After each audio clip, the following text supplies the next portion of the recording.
un homme ramène son père célibataire et vieillissant dans sa ville natale pour une visite. Les deux hommes finissent par renouer avec leur passé et se forgent un nouvel avenir.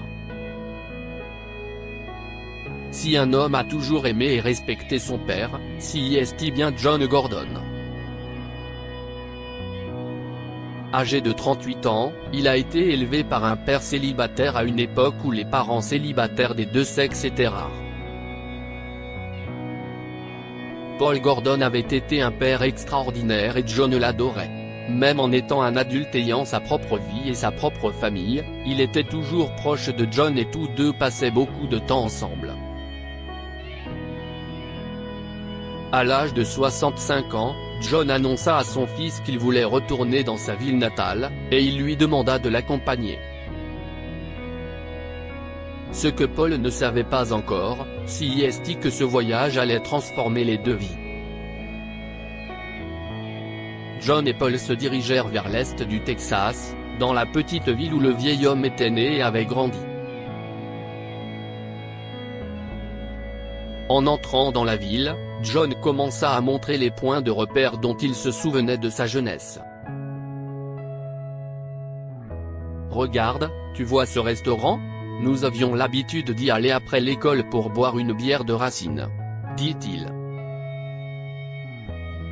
« Et là, si est mon lycée, là, si est l'endroit où vivait ta mère. » John avait failli sortir de la route. De toute sa vie, son père n'avait jamais parlé de sa mère, jamais.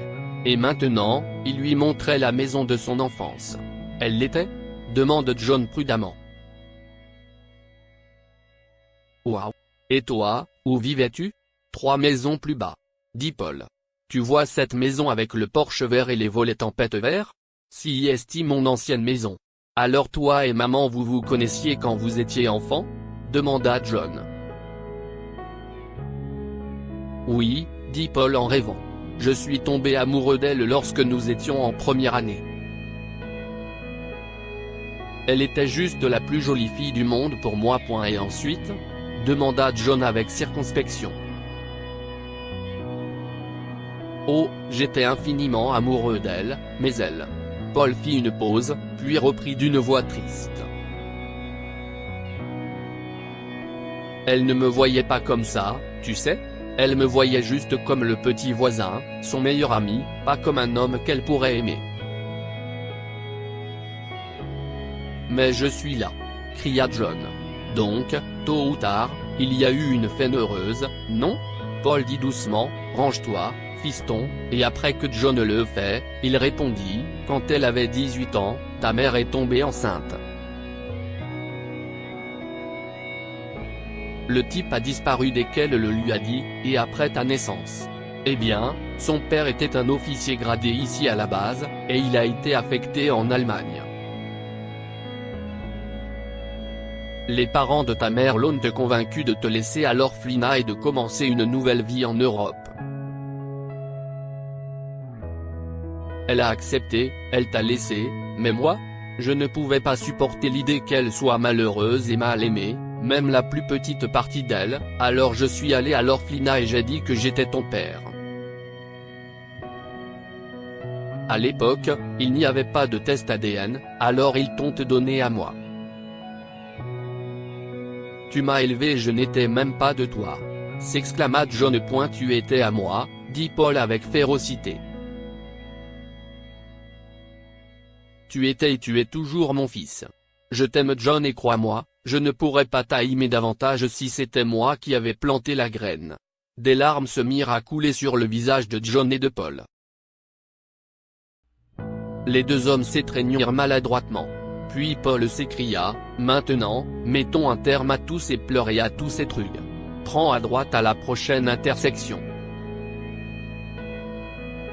Si est là que se trouve l'hôtel Sea View. Le lendemain, les deux hommes se rendirent dans le centre de la ville et s'y promenèrent. Paul alla même frapper à la porte de son ancienne maison et expliqua à la femme qui répondit qu'il avait grandi dans cette maison. Tous commencèrent à bavarder et il se révéla que la femme était la fille d'un des camarades de classe de Paul. Pendant ce temps, John, qui se trouvait près du portail, vit une femme sortir de la maison que Paul avait désignée comme étant celle de sa mère. La femme parlait au téléphone en traînant sa valise derrière elle. Elle se tenait sur le trottoir et John entendit son cri désespéré « J'ai commandé le service de voiture il y a une semaine. Maintenant je vais rater mon avion. » John s'approcha et dit « Écoutez, je suis désolé mais je vous ai entendu. Voulez-vous que je vous conduise à l'aéroport? Je vous promets que je ne suis pas fou. » La femme se mit à rire et John remarqua que même si elle était dans la soixantaine, elle était vraiment très jolie avec de doux cheveux argentés et des yeux bleus brillants. « Vous êtes très gentil, répondit-elle. Et je vous serais très reconnaissante si vous le faisiez. » John se précipita dans l'ancienne maison de son père et dit à Paul qu'il emmenait un voisin à l'aéroport et qu'il revenait tout de suite, puis il accompagna la femme jusqu'à la voiture. « Je suis Astrid Turner, se présenta-t-elle avec un sourire. John répondit, « Moi, c'est John Gordon. » Il régla le GPS sur l'aéroport et commença à conduire. Astrid fronça les sourcils et dit, « Je connaissais un Paul Gordon quand j'étais petite, un lien de parenté? » « Oui, » dit John. « Si mon père. Ton père est une personne merveilleuse, » reprit Astrid. « Mais je suis sûr que tu le sais. C'était mon meilleur ami, mais nous nous sommes perdus de vue quand j'avais 18 ans. » Astrid avait tourné son visage vers la fenêtre et John vit qu'elle sanglotait. « Est-ce que ça va ?» lui demanda-t-il doucement. « Vous voulez que j'arrête ?»« Non, » murmura Astrid. « Si est-il juste que si est-il la première fois que je reviens dans cette ville depuis que j'ai 18 ans, et j'ai beaucoup de regrets. L'un d'eux est d'avoir abandonné mon bébé. Je l'ai laissé dans un orphelinat et je ne me le suis jamais pardonné. L'autre est d'avoir quitté Paul Gordon. Il était là pour moi, il m'aimait, mais je ne pouvais pas supporter de le regarder dans les yeux. J'avais trop honte pour lui dire que j'étais aussi amoureuse de lui aussi, même si j'attendais l'enfant d'un autre homme. » John arrêta la voiture et fit marche arrière. « Je te ramène, » dit-il. « J'ai peur que tu manques ton vol, maman.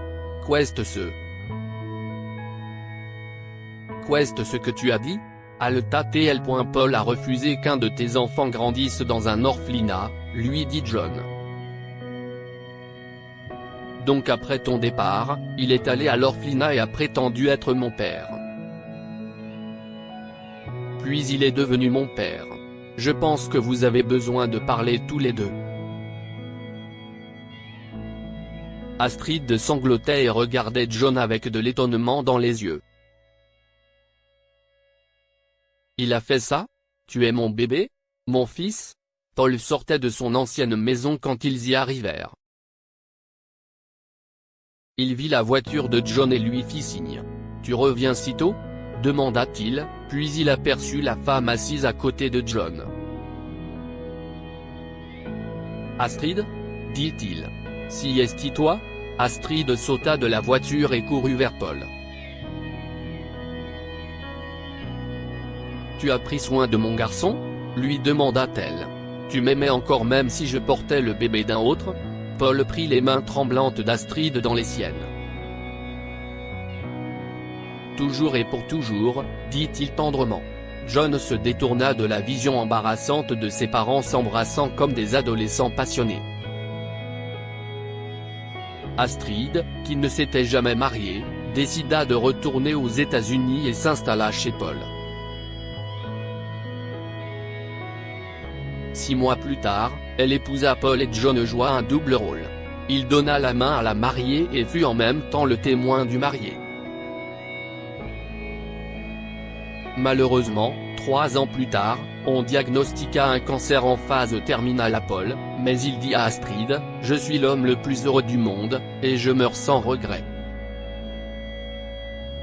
Et maintenant, mon amour, si est-ce à toi de t'occuper de John. Que pouvons-nous apprendre de cette histoire? Il n'y a pas d'accident ni de coïncidence. Le destin nous amène là où nous devons être. Quelles étaient les chances qu'Astrid et Paul décident en même temps de visiter leur ville natale pour la première fois en 38 ans? Si est-il un miracle que certains appellent coïncidence? Il n'est jamais trop tard pour corriger ses erreurs et reprendre le bon chemin. Astrid pensait ne jamais pouvoir réparer ses erreurs, mais elle a finalement retrouvé son fils et l'homme qu'elle aimait. Partagez cette histoire avec vos amis. Elle pourrait égayer leur journée et les inspirer. Lire aussi, une mère abandonne sa petite fille à la maternité, le père l'apprend et recherche l'enfant. Abonnez-vous à Amomama sur Google News. Cette histoire est inspirée par l'histoire d'un de nos lecteurs et écrite par un rédacteur professionnel. Toute ressemblance avec de véritables noms ou lieux est une pure coïncidence.